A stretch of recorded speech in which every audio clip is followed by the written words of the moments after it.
Hi, I'm Raymond Neutra of the Neutra Institute for Survival Through Design, and you are listening to US Modernist Radio. Mama don't allow no architecture around here.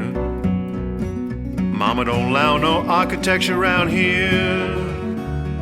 Oh, I don't care what Mama don't allow, gonna draw mine modern anyhow. Mama don't allow no architecture around here. Welcome to US Modernist Radio, where we talk and laugh with people who enjoy, own, create, dream about, preserve, love, and hate modernist architecture, the most exciting and controversial buildings in the world. I'm Tom Guild. George Smart and I were in Palm Springs back in February for Modernism Week 2025. As usual, we were able to record interviews with all sorts of fascinating modernist authors and experts, poolside at the swanky US Modernist compound, also known as Hotel Skylark. On today's show, it's 3 stars of the modernist preservation movement, Alan Hess, Janice Lyle, and Sidney Williams, discussing what's become known as the Palm Springs School of Modernism and a new book about that school. From the studio, we've got LA's Russell Brown and Tom Lazarus on their recent stage play. It's called Listing. Finally, we welcome back our musical guest, Colleen Duffy of the band Devil Doll. And when modernist Dorothys kick their ruby red slippers together, the twister doesn't take them to Kansas. They land poolside at the Hotel Skylark, right next to your very surprised host, Mr. Modernism, George Smart. Thanks, Tom. Dorothy isn't the only one with sparkly red shoes. Several years ago, I ordered a DeWalt cordless drill from Amazon. Top of the line, built to last. The drill came in a few days, and it was fantastic. Strong, but not too heavy.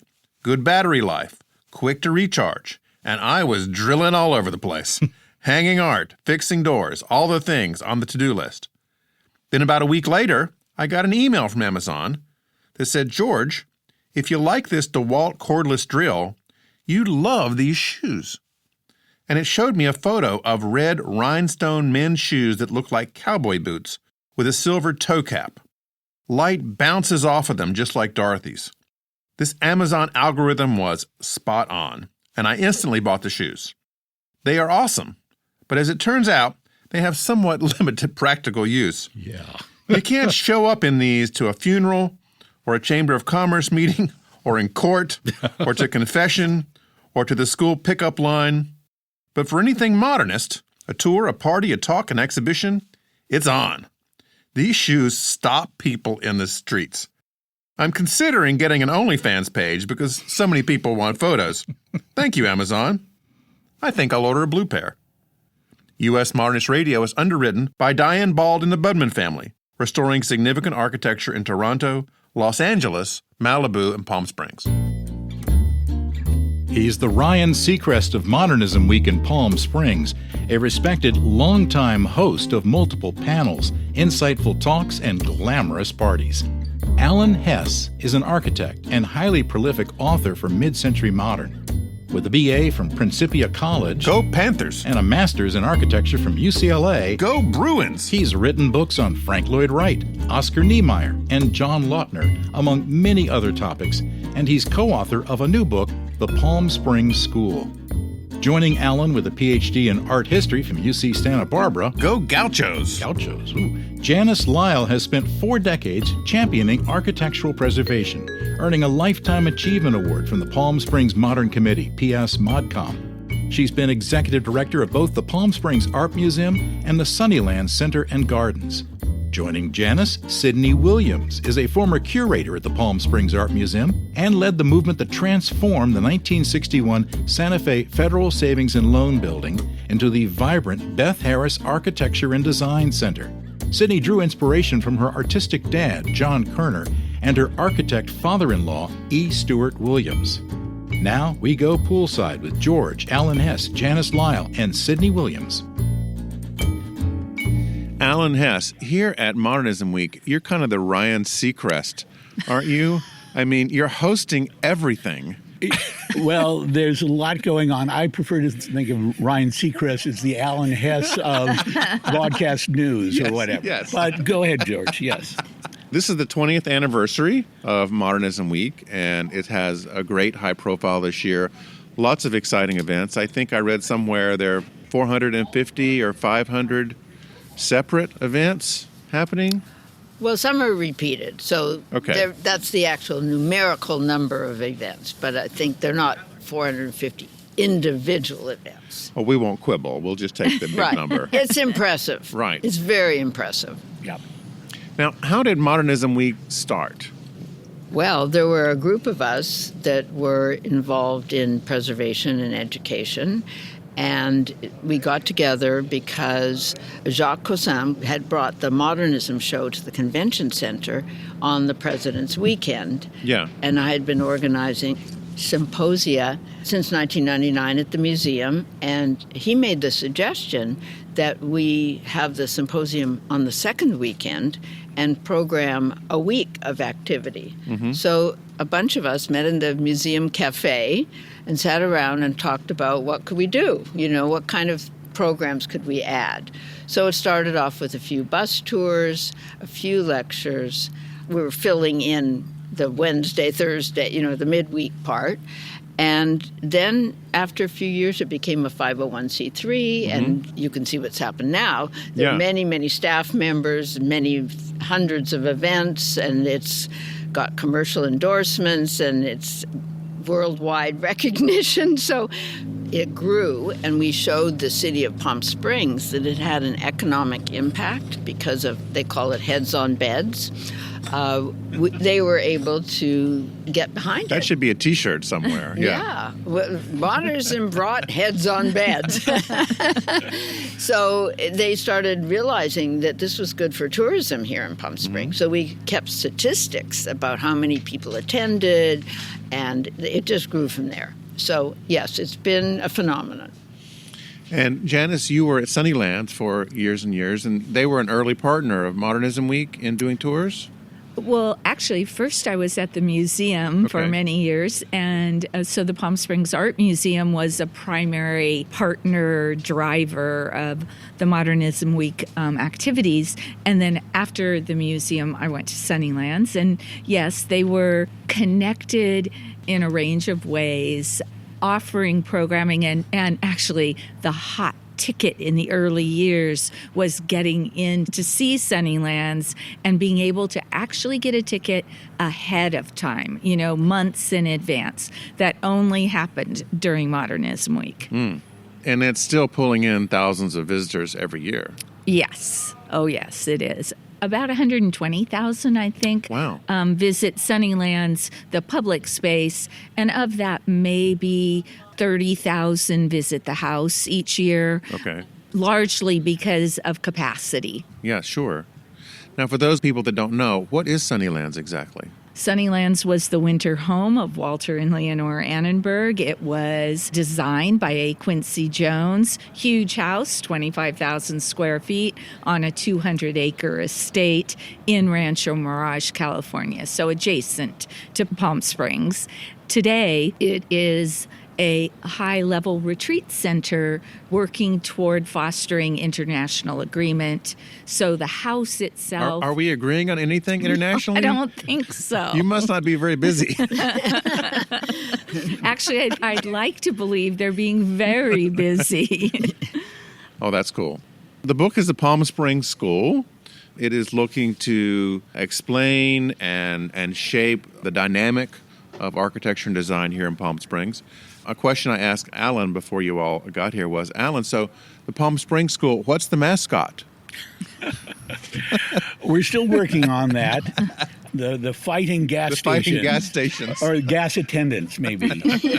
Because originally there would have been attendants that went around, Yes. washed your Yeah. windshield, pumped your gas. Back in the day, in the mid-century. They all had hats on. And the little hats, white shirts. So, yeah, the fighting gas attendants. Yeah. It's our team. I always love it because, we have the Sarasota School, and they should be playing the Palm Springs School in Well, something. that's how it started. That's when Alan came up with this idea. Yeah. We had a symposium called From Sand to Sea about Palm Springs and Sarasota. And Alan was a speaker, and he suggested at that time that there should be a Palm Springs school. like Sarasota, like Chicago, like Prairie School. And so it's been gestating for many years. It has been, and finally has come to fruition, really, in this book, and because of the great teamwork that developed here in Palm Springs. The community support for the mid-century modern architecture here has been growing and growing, so it's just a natural outcome. And the Palm Springs School was produced by the Palm Springs Architectural Alliance, which is a collaboration of all the groups here that are active in preservation and education and advocacy. So it's a group project, as Alan said. It's really fostered by the support in the community for identifying Palm Springs as an important school, and its legacy is deep and strong. And the idea of it was there are several other very good books on Palm Springs, but the idea is that Palm Springs was more than just a collection of beautiful architectural landmarks, that there were ideas and concepts, really important ones, that tied together what all of those, brilliant architects were doing back in the mid-century. And instead of writing a manifesto in some publication about what the Palm Springs School was, they built their buildings. And they built houses, of course, but also gas stations and shopping centers and city halls and department stores and banks, schools, churches, everything for a community, but tied together by this idea that they were all working with, building in this extreme climate, beautiful nature for the mid-century recreational economy. The book is subtitled Desert Modernism, 1934 to 1975. So what happened in 1934? When does a movement start? It's hard to say, but I did pick 1934 because that's when the Coker-Sampson building was built by Albert Frey and Lawrence Coker here in town. The first building that Albert Frey, who would, of course, be very important in the Palm Springs School, the first building he actually built here. But the idea of modern architecture had been developing here much earlier. The first really modern building here in Palm Springs was the Oasis Hotel from 1924 by Lloyd Wright. That's Frank Lloyd Wright's son. Son of Frank, yes. Son of Frank. And this is something I learned when I was writing the book. I suddenly said, hey, that's an important building. That has modern ideas. It's using modern construction, concrete, slip form construction method. It was built for this new vision of the economy of Palm Springs, of a beautiful resort in this beautiful habitat and so forth. But that it was still very early. So really 1934 is when Frey arrived and started to live here and work here. John Porter Clark, who became his partner, had arrived as well. And by the late 30s, Harry Williams, who was E. Stewart Williams' father, had arrived and was doing what I would consider modern architecture, conceptually modern architecture. And then after World War II, it exploded, of course. And then that's 1934. Where does 1975 come from? It just seemed to me that these people lost interest by the 70s. That's true. People were not interested in modernism anymore. And between 34 and 75, these brilliant architects had done a real strong body of work that was cohesive. And I couldn't continue, on up to 2025, for heaven's sake. Right. So I had to cut it off someplace. Well, and you didn't mention the Miller House, Neutra's house. 1937. 1937. So that's another example of an important building here in the 30s. Exactly. And also the economy of Palm Springs changed in the 70s, and that impacted the growth spurt that had happened, in the 50s, 60s. And so it changed the tenor of the community, and building shifted away from Palm Springs. Yeah. Down Valley. Yeah. And you also had, this was the spring break center, right? Yes, it All was. the college students would come hang out here. But now we have Modernists coming here instead of college kids. It's great. They partied just as much, but I think they have more money. So. Well, It's they heads on party, beds. they party until 9:30, and then. So, as this Palm Springs school of thought was growing and growing, it seemed like it really took on quite a scale too. I mean, you're seeing not just individual houses, but neighborhoods, developments, golf courses, the expansion of the airport after World War II. And consistent with that was also the fact that, a third of the property is on Indian land and all that had to be negotiated. And then in the 1960s is when the explosion of development really came on, because they made arrangements with the tribe through changes in federal law to allow long-term leases. So how did Palm Springs really surge in the 60s? Well, you nailed it right Yeah. there, with the ability of the women who were the tribal council to go to Washington and negotiate. Because before that, it was only a 5-year lease that they had allowed, the Bureau of Indian Affairs had allowed on their land. And so they negotiated 99-year leases, which made development feasible. So that was a huge impact. And Sion Winship's essay in the book, that she brilliantly lays it out, of how that evolved and what an impact it had on the economy and the development of architecture. And on the inclusivity of this community. So in California in the 50s, of course, there were still many exclusionary clauses for ownership. And then, because every other square mile of the checkerboard is Indian land, growth in this area could expand dramatically once the Indian pieces of that checkerboard were available. But they did not include exclusionary clauses. And therefore, Jewish developers came to town and marketed to a large Jewish clientele. Indian Canyons, I think specifically, was a big one. Exactly. And so as a result, the tenor of our community shifted in response to the changes in the law about leasing. I think it's amazing just to drive through here and see such a large collection of houses of any style that have lasted this long. You rarely see some kind of garish McMansion popping up between homes like you see in almost every other city. How has that been accomplished here? Well, I think William Kreisel was largely responsible for large communities of houses with Twin Palms and Racket Club Estates, Canyon View Estates. There were a conglomeration of a lot of communities, basically, that were designed, and they were economically feasible at the time. Now they're treasured, and the value of them is skyrocketed because people are restoring them, making them more summer-proof, so to speak, because they weren't built as year-round houses initially. They were more vacation houses. But now the value has gone crazy. But I also think that is partly in response to the growth of preservation absolutely. and preservationists here in the desert, so that we had a period of time in the 70s and 80s where the economy sort of was stagnant. And then in the 90s, a large group of new people from the East Coast, from San Francisco, the gay population, they came and began to restore those modern structures, and they appreciated them, and the locals also bought in to the preservation of these houses.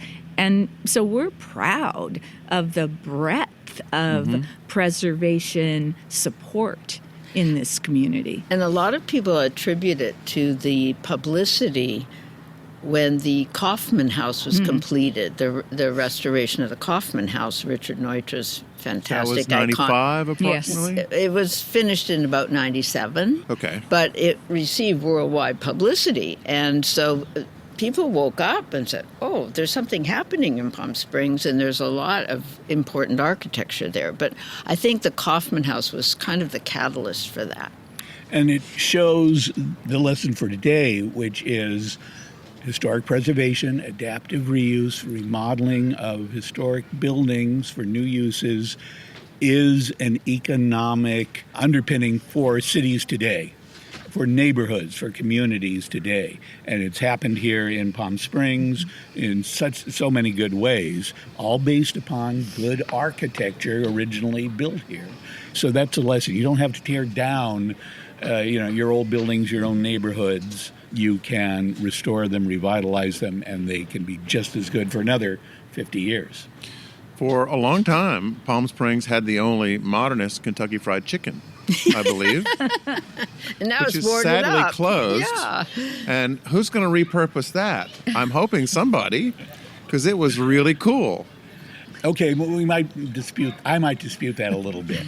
Right. Because it wasn't purist, but at least they were trying. They were trying. I will grant it, that. But I don't know if there's so much of a Palm Springs style, which is kind of what people glom onto. Mm-hmm. But it's these underlying concepts of using modern ideas, modern materials, modern engineering, modern social attitudes as well, that really inspired the great mid-century architecture here. It isn't just a style or a look to a building. Well, now that we're in 2025 and we can look back to 1975 when this book really ends, what do you all think of the new stuff that's going in around town? That's a very good question. I think what happens when we have an economic downturn is that certain developments are approved that could be better. Yeah. So one of the projects of the Palm Springs Architects Alliance is to try to work with the city of Palm Springs on strengthening the design guidelines so that we don't have cliche architecture. Just what Alan was saying about the Kentucky Fried. It's a gesture in that direction, but it's not great architecture. So we're hoping that new development will have great ideas, contemporary thoughts, new technology, but good design, so that we continue this legacy. It's not diminished and becomes a pastiche of the past. And I firmly believe that fast food architecture can be great architecture. And we had, of course, the Springs restaurant by William Cody here, now gone, of course. William Cody also designed a car wash here in Palm Springs. Of course, the gas station by Albert Frey, there was a gas station by Donald Wexler as well. So even these everyday buildings could have good, solid architectural concepts to them here in Palm Springs. That's part of the lesson that I got out of, really looking at all of these buildings. And so that history of excellence that we can look at, that's what we would like to see move into the future. So excellence in architecture changes over time, but we're hopeful that we can help to encourage it here in Palm Springs. Now, I won't ask you which buildings you think are crap, but I would like to know. I would like to know which of the new ones you think meet that standard you just described. Well, there's a development in the north end of Palm Springs called the Palisades, and they are curating the architecture on the lots that are available. So that's an important feature, is that they are reviewing the plans before they even go to the city to be sure that there are some architectural strength in design and excellence. Those are single-family homes, right? Yes, they are. But that's an example of what you asked. What about like condos or developments or new projects? I mean, who's reaching the standard that you all aspire to? Somebody's got to be doing that. Well, I'll be honest here. One of the building types that Palm Springs did develop was the garden apartment in the mid-20th century and in the late 20th century, which is a very pleasant and appropriate for Southern California weather. You have open space, you have greenery, you have 1 and or 2 story condos around this green space. Palm Springs really developed that concept to a really refined point. But I see that as kind of a model that we still need to learn from. I would not say that Palm Springs has really picked up the ball from this mid-century period and really learned its lessons. That's one of the points of the book. Yeah. And point of saying that, hey, this is the Palm Springs School, all of these ideas were there. but we still need to apply them. But there are so many good architects working in this area, but there's more we can do, I would say. Yeah. And I think it's the price of land now, and developers are doing townhouses rather than garden apartments because they are trying to maximize the square footage on the land, and there's not as much space around them. We have a couple of examples on Palm Canyon Drive of that. They're sandwiching in as many homes as they can. Is this really just a matter of density catching up with Palm Springs after a long pause period? Because that's certainly what's happening in other cities. Well, in a larger historical context, of course, in Southern California, you had the case study houses back in the mid-20th century. These were absolutely affordable, middle-class, modern houses, well-designed for the modern era. And today, you can't touch one for under $10 million, probably. And that's all due to the cost of land. Yeah. Unfortunately, you don't need an architect, you need an economist, I think, to solve that sort of problem. Right across the street from where we're recording, they're building a new development. This is going to be for senior housing, I understand. Is that the kind of thing that you all see as being part of the future with a design that, you can observe right over there, or is it something else? I'm just trying to kind of get at what you all are aspiring for Palm Springs, the city, to be doing better. Well, that because they all can't be excellent case study houses or Desert Palisades houses. Right. Well, that project you're referring to, I believe, is a public-private partnership. Okay. And it includes some affordable housing. And you probably know that in California, that all cities are required now to provide more affordable housing. And I think that's going to change some of the building that goes on in the city because, like most cities, the workers that help out with the resorts and the resort economy have to live outside of Palm Springs because of the price of homes and rents here. And with climate change, there is also a difference between how one can live without the lushness of a watered garden. And so there's a lot of thinking that has to change in terms of how much land each house or condo needs to still supply that integration of nature and exterior, interior, but do it in a way that is sensitive to the realities of today. Mm-hmm. A hotter climate, a much more expensive land cost, and more urbanization, I guess. Is there any technology, Alan, that has come along that is going to help revolutionize all this? Is there some magic material now we can put on our roof to keep it cooler in the 120-degree heat in the summer? I mean, what's coming along that's going to be the new thing of 2025? Yes. In fact, there was a film that premiered here last night at Modernism Week about the Harvard Five. This is back in Connecticut area. But one of the buildings that was included is a restored office building by Marcel Breuer, great architect, but it is now made to be completely sustainable in terms of its energy use. I mean, I guess near zero energy use, plus and minus. And that all comes about because of new technology. It's not, a wonder material suddenly created, but it is an improved efficiency of solar panels, for example, or improved chemistry in certain paints or glass so that glass can keep out UV rays, et cetera, things like that. So it's kind of an incremental improvement, which the modern age, modern chemistry, modern computers allow us to improve on. But it's more incremental, I think, at this point. But we need to work on that because every inch, makes a difference when it comes to climate change and responding to it. Isn't there a regulation now in California that new construction must have solar on the roof?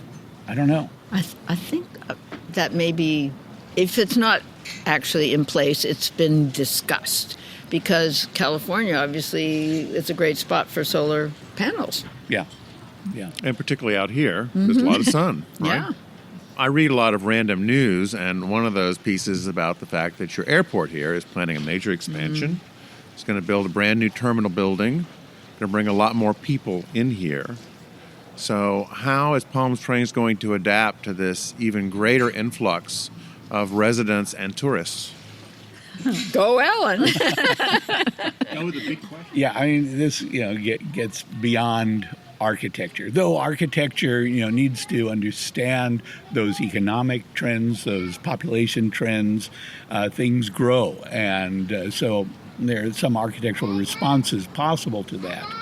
But it's a larger, it's a political issue as well. It's an economic. Businesses need to be involved with that. But again, I think the value of focusing on success stories from the past. The post-war period here in Palm Springs was a real challenge. There was growth going on then, not probably at the same rate as we now see it, but it still was a challenge. So how did you respond to it? In Palm Springs, one way we responded to it by building these tract homes, mass-produced, affordable, more or less, houses that Palmer and Kreisel designed here. That was a response, a creative response in that time period to those challenges. And today we have challenges that we need to be just as creative about.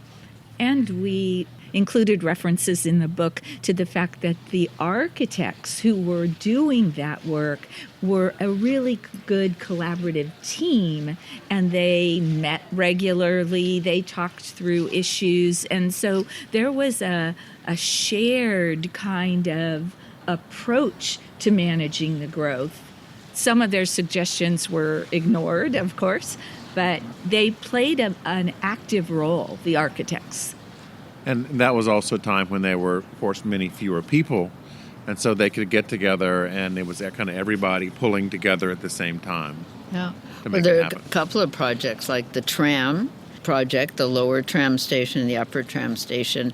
One was designed by Albert Frey, the other by Stuart Williams, but John Porter Clark was the project architect. COD is another example, College of the Desert, when it was overseen by John Carl Warneke. Warneke in New York, in San Francisco. But all the architects I just mentioned had buildings on the campus. So it was a real collaboration of architects on that project. So those are just two examples when they worked together, as Janice said. Well, it's so cool, and this is a wonderful book, and I want to encourage everybody to come visit Palm Springs and see these things for yourself. Thank you so much for talking with me. A pleasure. Glad to be here. That was George talking with Alan Hess, Janice Lyle, and Sidney Williams. Listing, the debut play by L.A. playwright Russell Brown, is part real estate drama, part architectural thriller, and full of unexpected twists. Directed by Tom Lazarus, the real star of the show isn't Raymond, the realtor. It's the house itself, which, if it could talk, would probably have some very strong opinions about renovation. Listing mixes romance, tension, racial dynamics, and even a touch of the supernatural. Here's George's conversation with Russell Brown and Tom Lazarus. Tom, let's start with you, because ever since I ran into William Conrad in an elevator in Hawaii in 1976, I've been a huge fan of Jake and the Fat Man, with which you were intimately involved. Tell us about that series. Well, you were one of the very few people who saw it and remember it, which is nice. It was odd. It was a good job. It paid well. I don't read any of the scripts now. I don't look at any of the kinescopes or whatever they have on them. So it was fun. William Conrad was an interesting lead. Yes. And I remember from his earlier show, his PI show, Cannon, he had one of the first cell phones in his car, which I thought was fascinating. What always fascinated me was that he did not memorize lines, so we would have prompt cards holding his dialogue up all over the set. It was a very kind of Marlon Brando-ish thing. Well, more recently, you wrote a play about Rudolf Schindler and Richard Neutra and their chance meeting in 1953. What happened in 1953? The play is called The Princes of King's Road. A moment of background. Schindler and Neutra were friends, were partners, and had a huge falling out. They stopped talking to each other. They didn't see each other for 23 years. Rudolf Schindler was in the hospital dying, and by sheer coincidence, Neutra was put into the hospital and was put into the same room. Wow. And it's kind of been legend as to, when I heard that, I saw it in a Julius Schulman documentary. When I heard that there was that moment, I turned to Stevie, my wife, and said, there's a play there. And there was. It was wonderful to be able to become those two characters and resolve their issues after 23 years. And are there any plans to bring this play back? There's talk. There's always talk. It affected a lot of people. They were very strong about their feelings about the play, and hopefully we can bring it back in a different venue. Yeah, maybe the next Russell Brown movie. Maybe, Russell? I know that could be a great project for you. Maybe. I don't want to make any more movies. I can't. I've been beaten down too much by the process. Well, most recently, you've got a play, which opened in January and ran for about a month. And I found the plot of this really interesting, but of course, I'm a huge mid-century modern fan, and I know about the trials and tribulations of both owners and listing agents and preservationists. So tell me about this play. The play is about a real estate agent who loves old houses. He's a historic preservation kind of nut. And he gets his dream listing, which is a sort of a 1920s Schindler-esque house. And he wants to find the perfect buyers who aren't going to mess with the house or do anything with the house. And suddenly the terms of the sale change.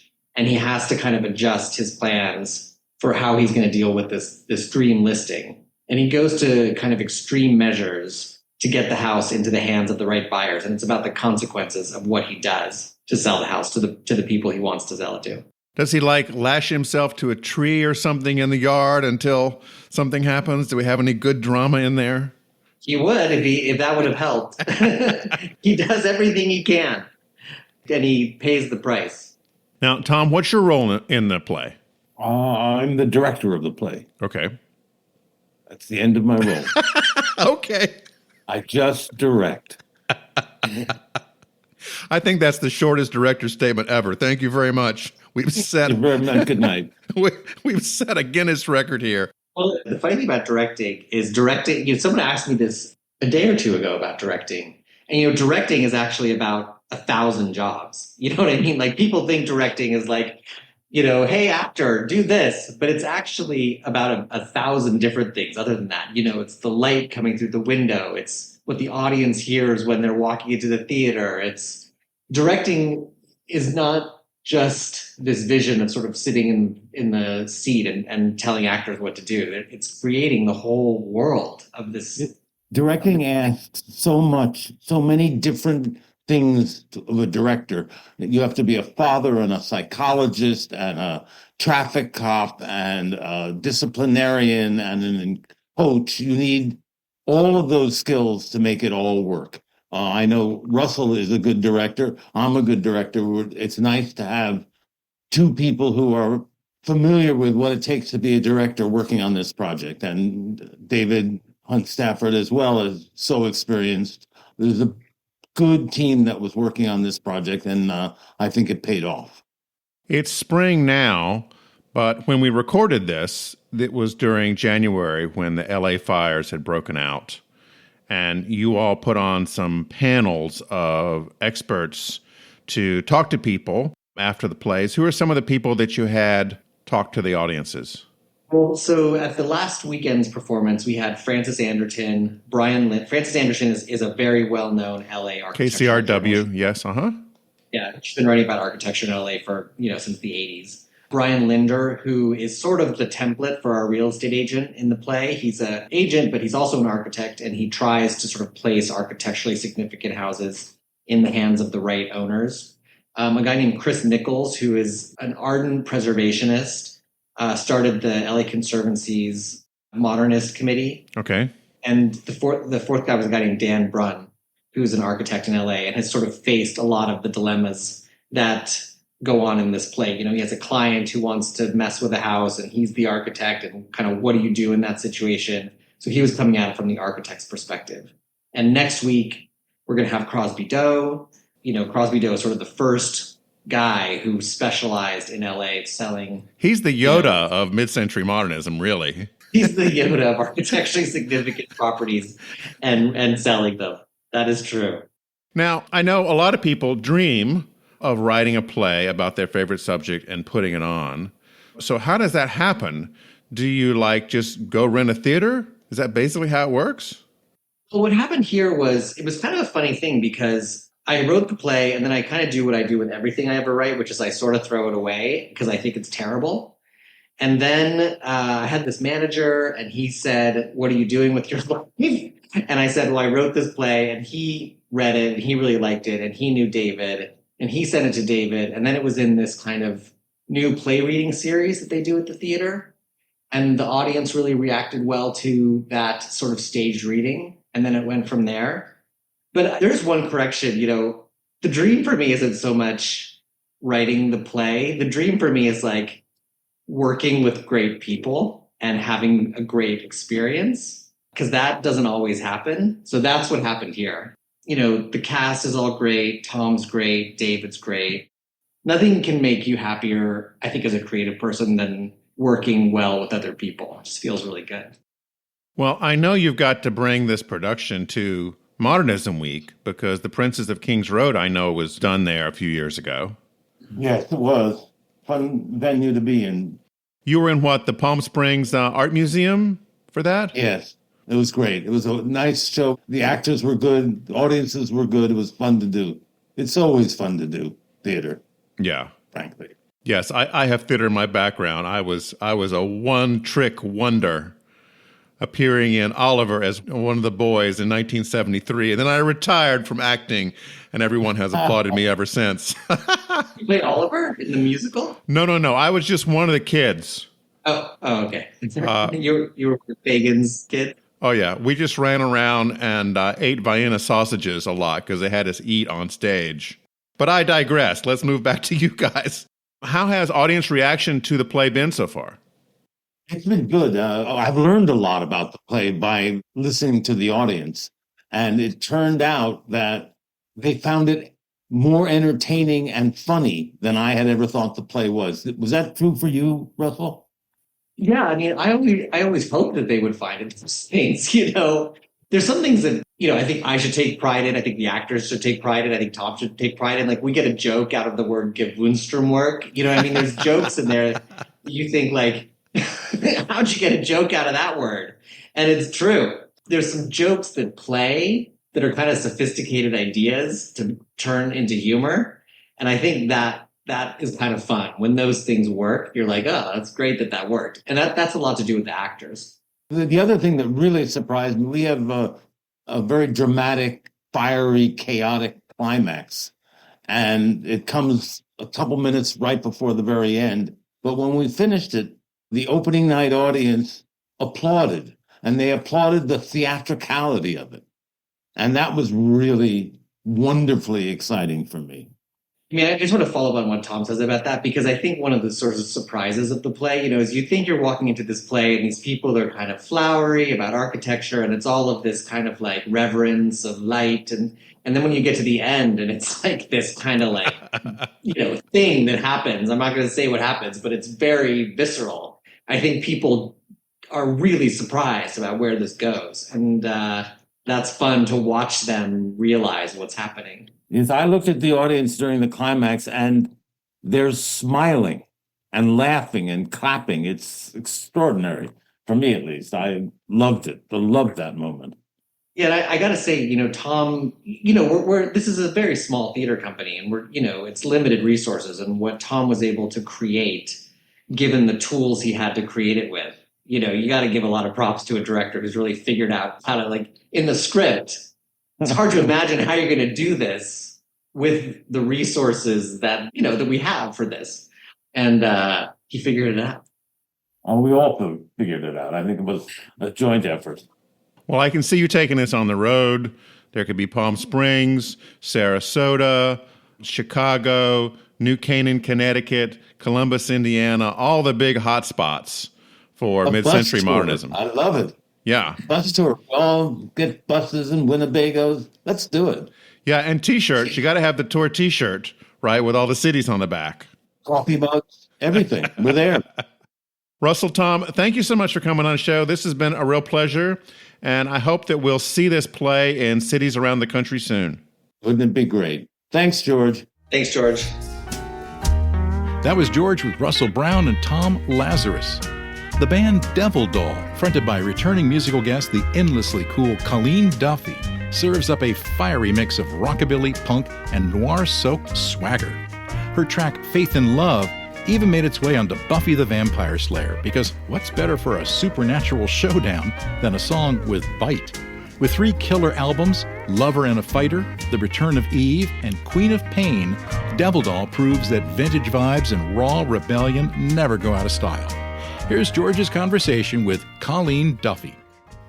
Colleen, it's been a while since we've spoken to you, and I know that when the pandemic hit, there was also a momentous item for you. Your new album came out. That must have been quite an adventure to release a great new expected album in the middle of the pandemic, like right when it started. Sure. Yeah. People had been waiting for I think it was about 14 years for album number 3. And I had planned for it to be released on my birthday, which is May 1st. It was smack dab in the middle of the pandemic when half the radio stations were not live and more than half the writers had been laid off, and we were trying to do promotions on the album. It's amazing. Lover and a Fighter is the name of the album. It's absolutely amazing. There are so many hat tips to so many of my favorite musicians. I grew up on so many different types of music, but there's always some kind of, Hank Williams or Patsy Cline or swing, soul. I mean, Otis Redding is a bit of a North Star for me. Etta James, Nat King Cole. So there's always these little bits of things that are always playing in the background when I'm hearing music and I write. I hear the melody and the lyrics at the same time. That's how I write. But I'm really, really proud of Lover and a Fighter. So definitely check it out. Well, let's hear a song from that, Back Home to Me. What's this song about? Back Home to Me kind of wrote itself. And this is a pure example of growing up on Otis Redding and Sam Cooke, where melodies kind of hang out in the background. And this is almost like a love letter to Otis Redding and Sam Cooke for just what they've done for me as a musician, from being a little kid, developmentally, helping to mold who I am as an artist. And it just came out the way it came out. The biggest fear, by the way, of a musician is to walk into rehearsal or walk into the studio, say, I wrote this amazing song. And everyone's like, that song already exists. That's blah, blah, blah by so-and-so. You're like, what? And I think every musician has done it at least twice. Yeah. Well, here's Colleen with Back Home to Me.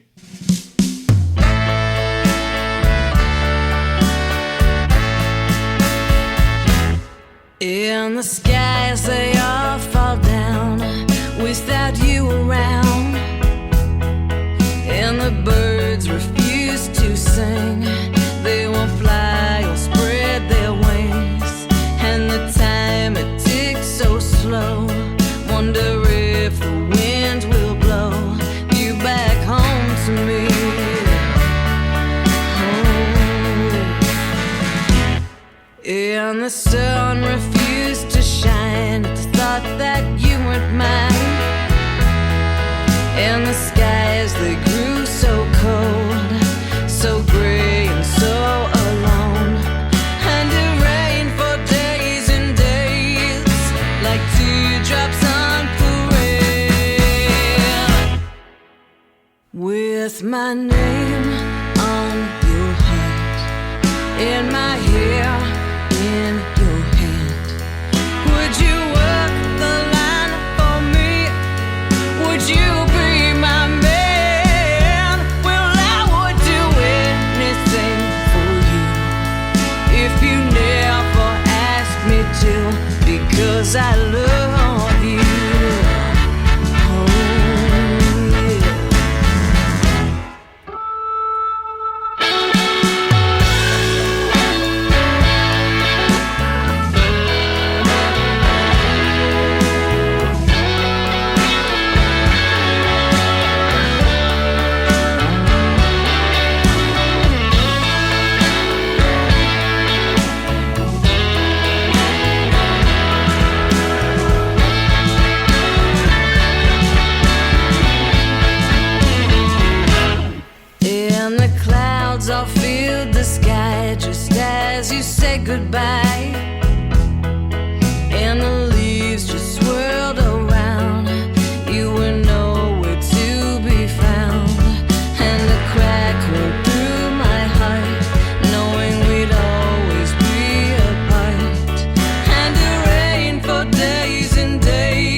raindrops on parade.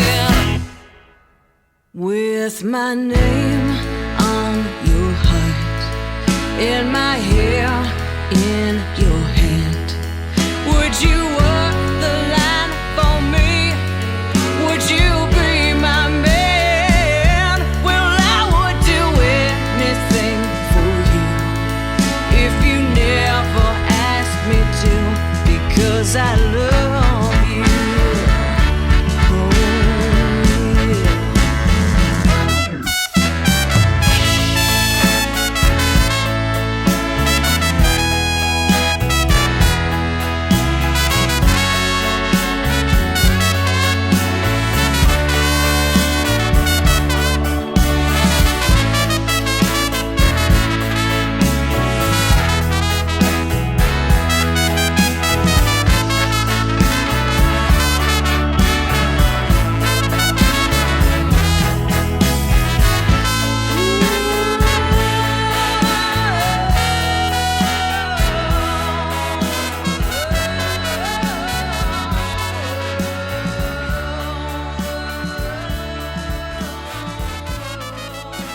I really like that song. And I think I first discovered you from one of your old songs. It was about bourbon. Oh, Bourbon in Your Eyes. Yeah. Mhm. And I saw something a few years later on YouTube. Someone had made a video of it that had John Hamm and some Canadian actress on there, sort of interspersed with stills. It didn't seem that it was you. Did you ever make a video about that song?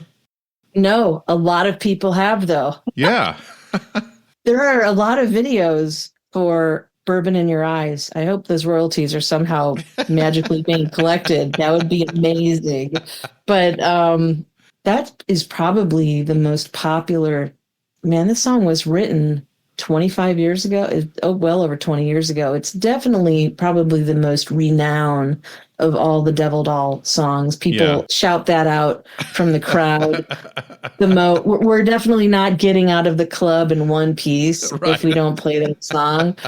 And I co-wrote that song with my old piano player, who's amazing. We always laugh that it's our song, you know? Yeah. So I usually write everything myself, but it's so great when you can bring minds together and create something new. Colleen, you live in Ohio right now, but you spent a lot of time in the Pasadena area, and you still have some stuff there. Although this is being broadcast in spring, we're talking in January when the LA fires are still roaring. What's going on in Pasadena with your friends and family and belongings there? I think I just scotch taped my adrenals back onto my kidneys yesterday or the day before. It's been really, really heart-wrenching. And I feel like I was put through a blender because when I left Hollywood, I got on the 134 and I drove until I felt the anxiety leave. And I said, that's where I'm going to move. And I pulled over and I said, where am I? I'm in Pasadena. Of course I'm in Pasadena. So I moved to Pasadena and everybody said, why are you moving to Pasadena? I said, exactly. It's too far for you. Yeah, really. You know, and you have all the town and country. It's beautiful. You have the tree-lined streets. You have the wide streets, the craftsman homes.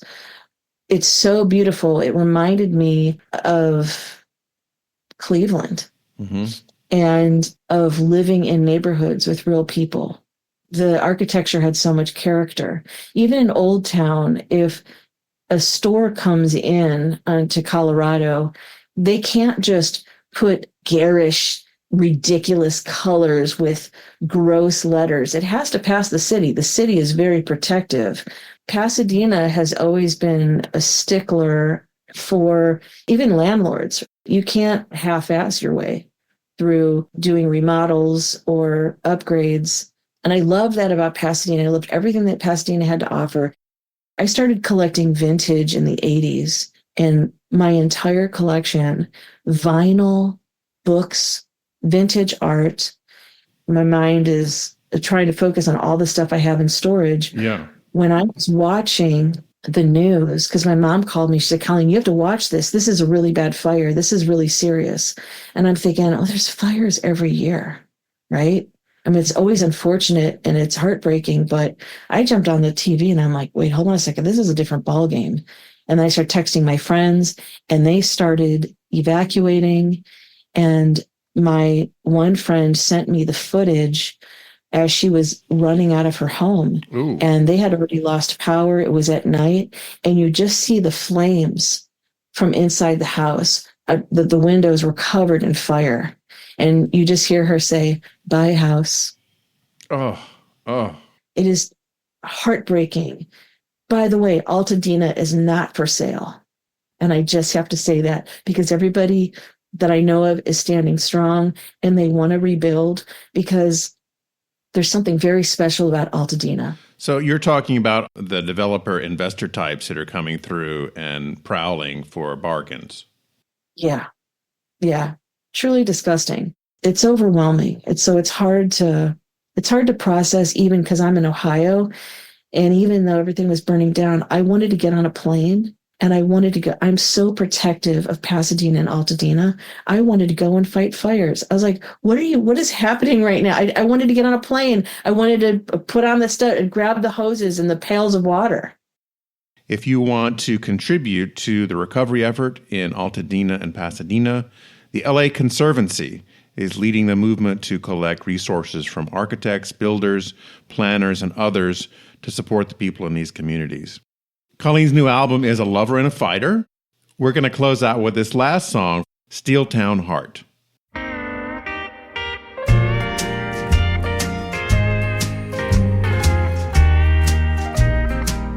My steel town heart, it's done thick and thin, and it's got some cracks to let enough light in.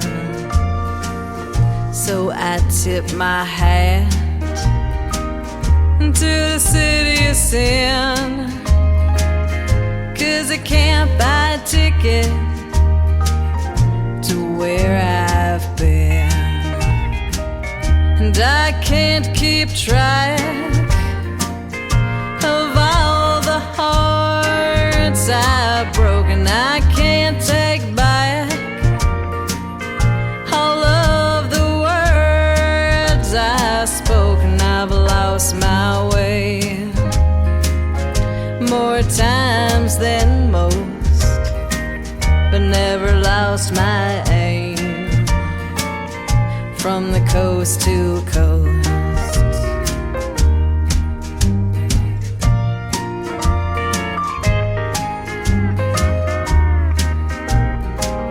My steel town heart, I used to live on dreams, but when the smoke had passed, it was not what it seemed.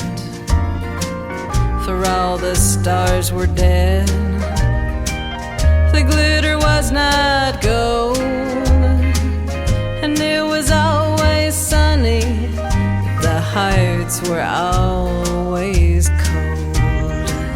And I can't keep track the times my heart was broken. I can't take back all of the words I've spoken. I've lost my way more times than most, but never lost my aim from the coast to coast.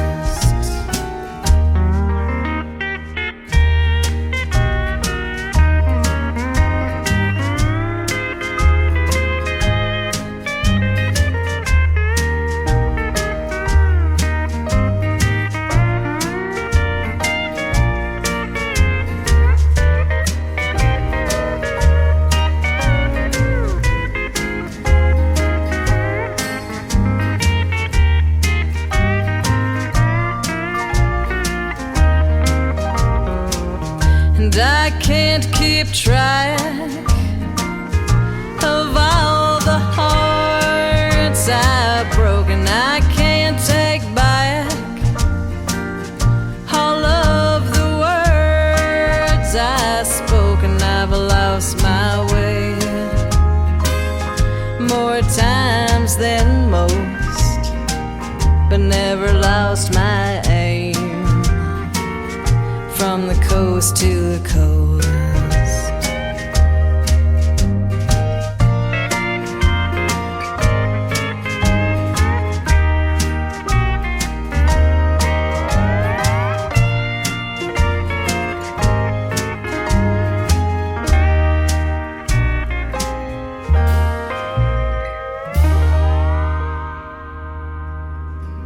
Colleen, thanks for joining me. This was great to talk with you again. Oh, thank you so much for having me and for playing that song. That was my hat tip to Patsy Cline and Hank Williams. Thanks for listening. U.S. Modernist Radio is underwritten by Diane Bald and the Budman family, restoring significant architecture in Toronto, Malibu, Los Angeles, and Palm Springs. Okay, Tom, head us out. Visit USModernist.org's massive archives to listen to our past shows, discover documentation of 25,000 significant modernist houses, and access 5 million pages of classic 20th century architecture magazines. U.S. Modernist Radio is produced by Soundtracks Recording Studios in Raleigh, North Carolina. Our theme song was performed by George Smart and Robinson Earl, with guest research by Bobby Morris. Generous is her middle name, or it could be Gertrude. We don't know. U.S. Modernist Radio is a production of Modernist Archive Incorporated, a nonprofit educational archive for the documentation, preservation, and promotion of modernist residential design. I'm Tom Guild. George and I'll be back soon with more fascinating guests from Palm Springs and all over the world of modernism.